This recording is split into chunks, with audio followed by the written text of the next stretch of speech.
Today I'm talking about the books I read in October.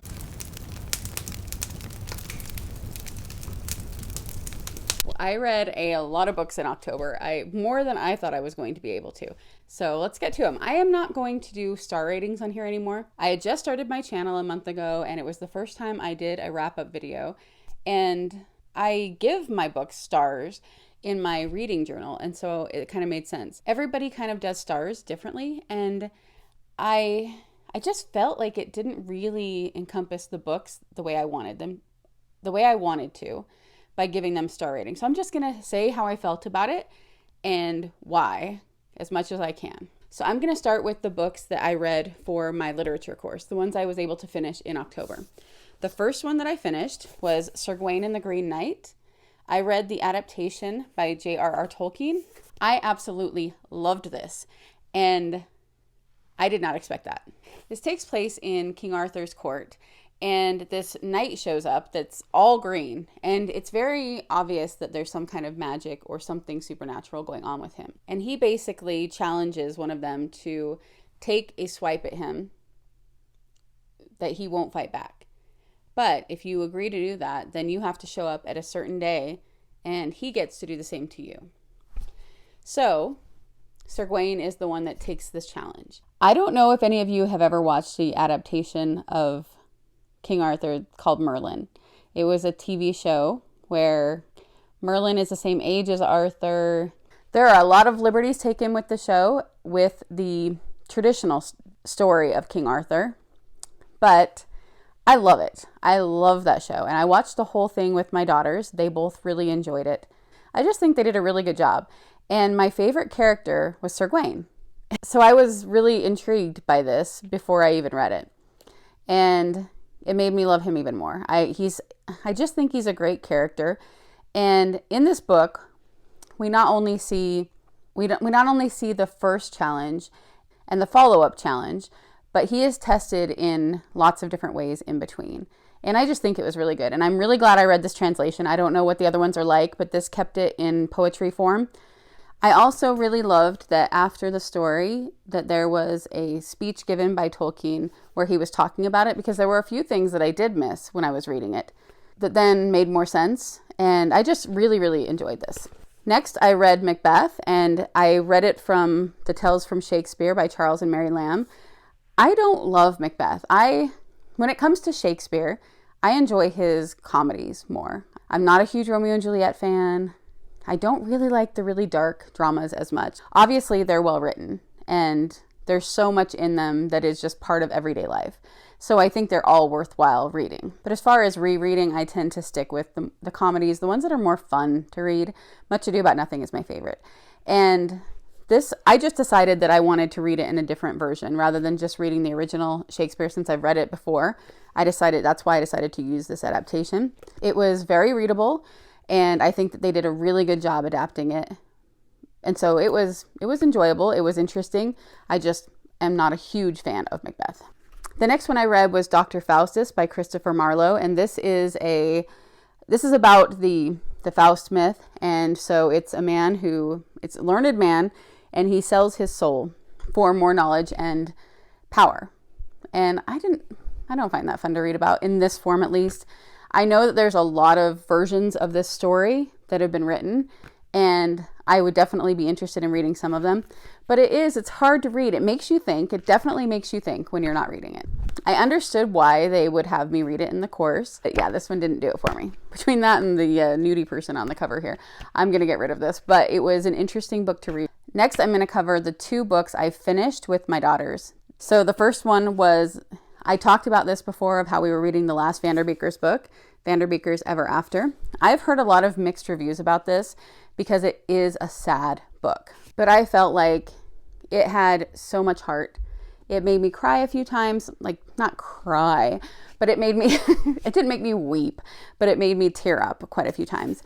And I loved it. I thought it was a perfect ending to the Vanderbeeker series. Trying not to spoil the series, there's something and someone that the first book is centered around, and it ends with that person as well.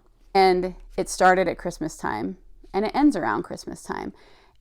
And I just felt like that was a really good wrap up to a series, to do that. And My kids love this family. I love this family. I just think it's such a great series. Now, it does deal with childhood cancer, if that is a trigger for you.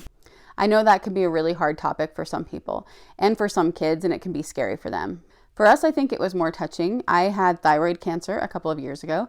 Thankfully, mine was caught early, so I didn't have to go through chemotherapy or radiation. I had surgery to get it out and to remove my thyroid.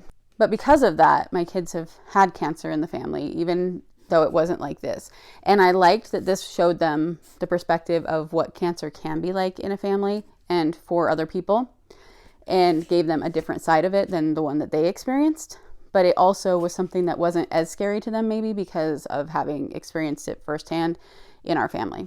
The next was a book we finished in history, The Bronze Bow. I talked about this in the What We Were Reading in Homeschool video, and I really loved this book. This takes place in the time of Jesus and tells the story of Daniel, who is a boy that's a zealot, and he is looking for somebody to lead the zealots in conquering the Romans. And he has so much hate, and he's full of so much anger. And I just really liked watching how that played out in his life and how Jesus affected him. It was really, really good, and I just loved it. All right, so I did the 2 readathons in October, Victober and Bookathon. So Victober, I read all of my Victober books first, so I'm going to go through them first. I'm going to go through them in the order that I read them. So first up, I did a reread of Dracula. And this has been one of my favorite books for a really long time. The first time I read it was 18 years ago. And so I started reading it every single year at this time of year. But a few years ago, I got a graphic novel of it and I read that. And the next year, that just was easier again. So I read that again. So I was pretty excited to get back to the original this year. And I still love it. However, this time the middle part felt like it dragged a little bit. I think that was just a mental thing for me of knowing how many books I had that I wanted to read this month, because it never really felt that way before. So I'm assuming that's why. We'll see the next time I read it. But I still really enjoyed it. I think that he did such a good job of making something scary without being terrifying. There's things that sometimes don't make sense if you think about them too much. And no, I'm not going to spoil it. I was going to say something, but I'm not going to spoil it for you. But I still think it's such a good book and I love it. The next book I read was A Study in Scarlet, the Sherlock Holmes, I almost said by Sherlock Holmes, by Arthur Conan Doyle. This was a super interesting experience to read because I read this probably about 15 or 16 years ago. I kind of remembered reading it, but I didn't remember whether I had liked it or not. But I saw it at the bookstore and I bought it and was excited to read it. And then I went on Goodreads and saw that I had only given it 2 stars. So I was worried about it. I'm like, oh man, I read this 15 years ago and I didn't like it, but I decided to still read it anyway. And I absolutely loved it. Made me want to put away all my other books and just read Sherlock Holmes the rest of the month. So what happened is that in this book, it's kind of different than the other Sherlock Holmes books, and it breaks off partway through to go back in the past to kind of learn more about somebody involved in the case. And this brings the story to Utah. And it's a Mormon story. It's during Brigham Young, the second prophet of the LDS Church. It does not paint him or that time in a good light.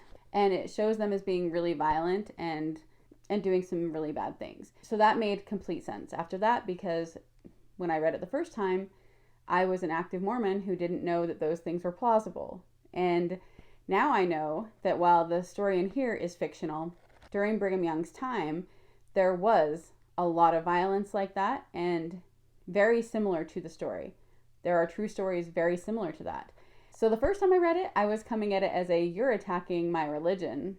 And now as an ex-Mormon and someone who knows more about that time period, I realized he actually was not far off with this, and I just loved it. I thought it was a great story. I thought it was so interesting. It drew me in. This was one of my favorites of the month. Next, I read The Belton Estate by Anthony Trollope. This is basically a Victorian love triangle. And I don't know if other people have said that about it, but I didn't hear anyone say that about it before I read it, so I wasn't expecting it. I had a very obvious choice of who I liked, and I was very concerned the whole book of whether that was going to be what happened or not. The chapter headings were really funny, so I read out loud some of the chapter headings to my daughters, and kind of explain what they meant. They laughed about it. And so I really enjoyed this book. I thought it was a good book. I will probably read more Anthony Trollope in the future, but it wasn't quite what I was expecting.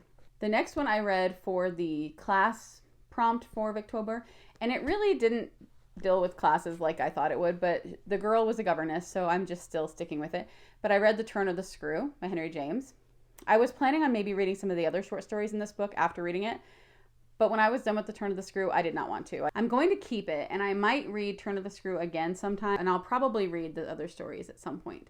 But when I finished The Turn of the Screw, I just looked at it for a minute, and I said, what did I just read? And I think that's what I wrote on Instagram. I have no idea what I read. I don't know. And so if you've read it, you probably know what I mean. I don't know what the real story was. And I am one of those people that likes a book to be just kind of laid out for me. I like to have a tied up ending. So it wasn't quite my cup of tea with that. What I did do though is afterward I watched videos about it. I read about it, trying to get a feel of what happened and what was going on. And so, I think that there's something to be said for especially a short story, but any kind of fiction that can make you do that. To round out the Victober prompts, I read Moonfleet by J. Mead Falconer. And this was a really fun adventure. I really enjoyed it. It definitely felt like a Treasure Island type of book. I liked the main character, John. I thought it was an interesting story. I didn't like it quite as much as Treasure Island, but I thought it was a really fun adventure. I think my husband would have loved this as a teenage boy, and I will probably make him read it. And towards the end of the month, I listened on audiobook for part of The Hound of the Baskervilles and then read part of it from this. This was another reread, and I kind of counted it as Victober, but I'd already finished the prompts. But yeah, I really enjoyed this again. It's, again, spooky, but just fun, and I just really love Sherlock Holmes. I'm going to definitely be reading more Sherlock Holmes. Okay, so now for Booktober. What I read for Booktober, I started out the week with the group pick, The Bellwoods Game. I don't have it anymore, so I will show a picture of it. I did not like The Bellwoods Game. Some of the illustrations were really good, and I think that was the best part of the book. But some of them I thought were a little too creepy, but I also am coming at it differently. I expect a level of spookiness with middle grade, but sometimes I've said before on here, I'm pretty sure I said it on Instagram, that Goosebumps and, Tales to Read in the Dark or whatever, those that were popular when I was a kid, I couldn't read those. I thought they were too scary. That follows with me still when it's middle grade and children's books. There's a certain level of scariness I just can't get past, and I felt like some of the illustrations were a little bit past that. I felt like the story was pretty creepy in a lot of places, and I just didn't enjoy it. I wasn't drawn in. I didn't really care what happened. By about halfway through, I was ready to give up. I still finished it, and at the end I was like, yeah, that was just not worth my time. Other people are going to feel differently. I know I've heard some people say that they loved it, but yeah, I didn't like it at all. And it was probably my least favorite book of the month. I also, afterward, I didn't even notice one of the characters use they, them pronouns, and for me, that's a no-go in kids' books. So but I didn't even notice that when I was reading it. Then I read Watch Hollow by Gregory Finaro. I don't know if I'm saying that right, but this one looks like it's going to be really creepy, but this turned out to be more fantasy than horror. And I thought it was a really interesting concept. There was one part when I thought, if this happens, that's going to be really cool, and it did. And so I thought it was creative, I thought it was different, and I really enjoyed it. It wasn't a favorite, but I thought it was a really good thing. I probably won't keep going with the series because I feel like this was ended well, it ended fine, but I did think it was a good book. The next one was really sad for me. I read Dead Voices by Catherine Arden, and this was the second book after Small Spaces from her. And I read Small Spaces this past summer, and that's a pretty scary book, but it was one of those, again, where I didn't feel like it went too far, and it was just such a engaging story that it was worth it to me, and I felt like it would still be good for kids that like spooky books.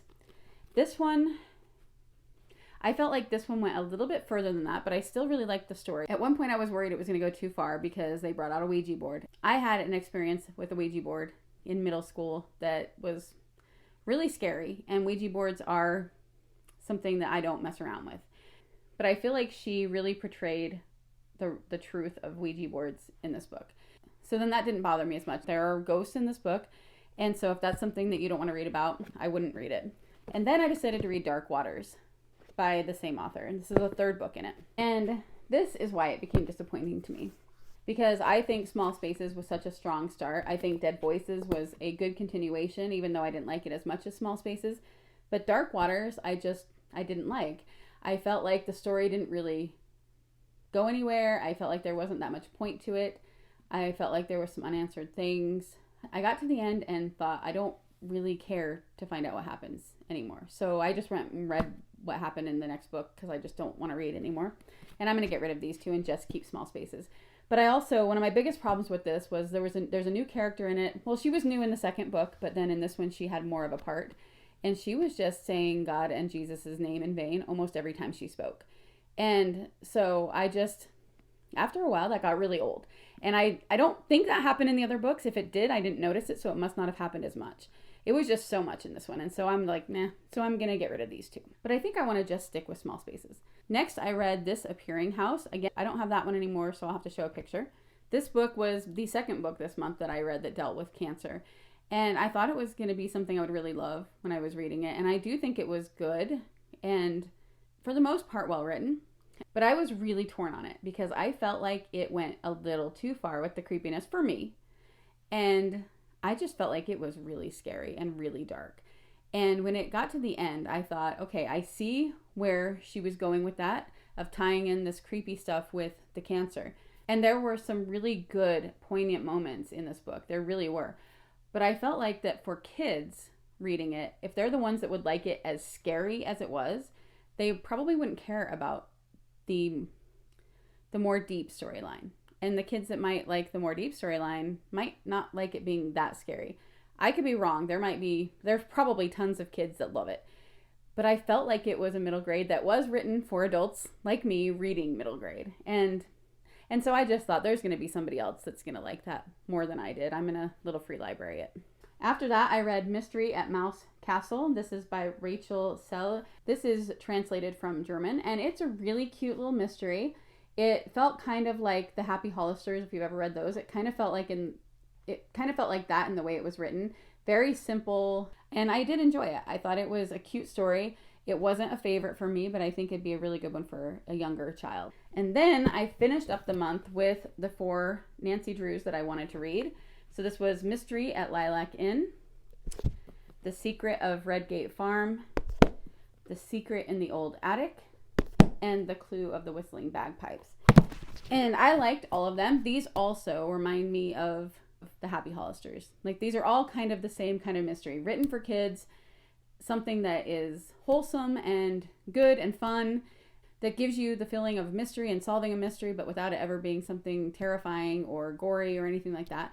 I really think they're fun to read. I liked all of them. My favorite was The Secret of Redgate Farm. This had to do with like counterfeiting and cults, and it was just, I thought it was really, really interesting and a little bit different than the other ones. Okay, so now for the last grouping of books I read this month. These are the ones that I just read for fun. They weren't for any of the readathons or with my kids or for my literature course. They were just for fun. And the first one I read was The Wheel Spins by Ethel Lina White. I read this in one day. And it's not huge, but it's not teeny either. I couldn't put it down. I really, really liked it. I thought it was interesting. I thought it was well written. I figured out kind of the mystery pretty early on, but I wasn't sure if I was right. My only problem with this book is that I feel like at the end it wrapped up way too quickly. So there's this mystery the whole time, and then all of a sudden it's like, dunk, it's over. I felt like there could have been more at the end. Afterward, my husband and I watched the Alfred Hitchcock adaptation of it, and he definitely changed a lot of what's in the book, but I think it was still a really good adaptation, and my husband loved it. So that was really fun. Next, I read Lost in Darkness by Michelle Greep, and this is a Frankenstein retelling. I've talked before about her book that was a Dracula retelling and how much I liked that. I liked this one even better. However, this one broke my heart a little bit. It has happy stuff, but it also has some really sad stuff. And I was hoping that it wouldn't, and it did. But it was still really good, and I am definitely going to be reading more by this author. Now this is the second book I've read from her, and I've loved both. Next, I read The Lost Boys of Barlow Theater by Jamie Jo Wright. I haven't read a ton of Jamie Jo Wright, but I think I've read 4 or 5 books by her now, and this one is my favorite. I really loved it. And every single time I think, how can she do this? How can she pull this book off? How can what I'm reading not be supernatural or super crazy? How is this going to wrap up in a real way? Because that's kind of what she's known for.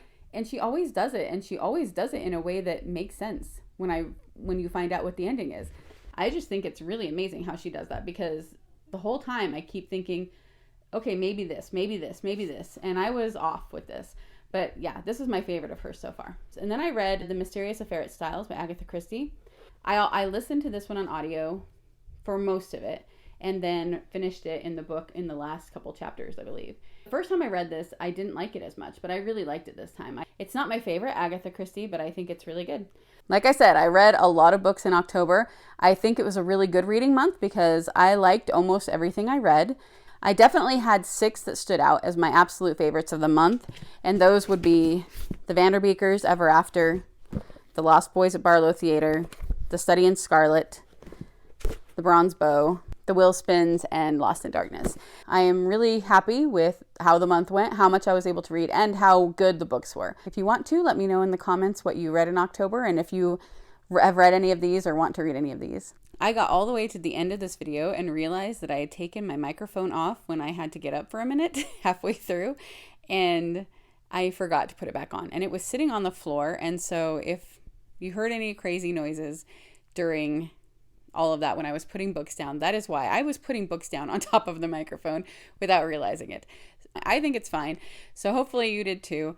And sorry about any background noise that might have been crazy. So that's what happened to the sound difference. The microphone went from being right here to being on the floor under books.